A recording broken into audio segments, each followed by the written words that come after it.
Welcome back to Code Emoji. If you missed part 1 of our series on HTML semantic tags, be sure to check that out first. In this video, we're continuing where we left off, diving deeper into more semantic tags and how they can enhance your website structure. Let's jump right in. In the previous video, we covered tags like header, article, and section. These help describe the structure of your content clearly. In part 2, we'll explore some more advanced semantic tags that make your HTML even more meaningful.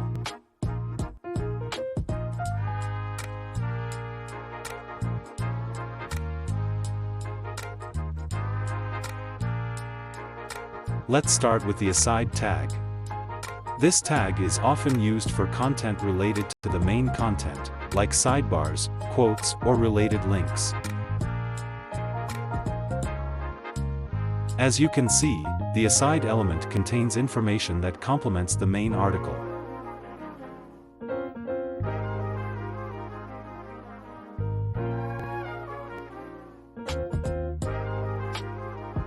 Next, we have the figure tag, often used to group media content like images, charts, or code blocks, along with a fig caption to provide a caption.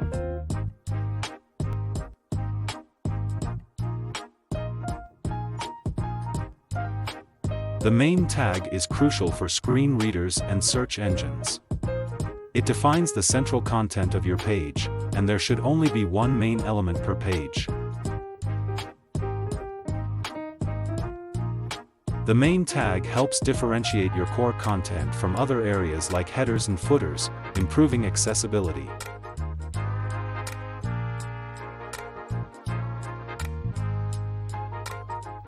Let's look at a few more semantic tags that are often overlooked: time, mark, and address.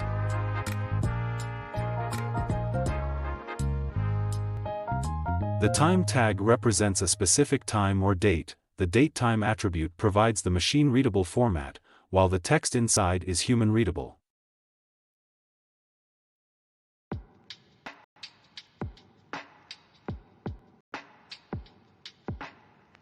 Mark tag highlights or marks text that is important or relevant. The mark tag makes the quote stand out as highlighted.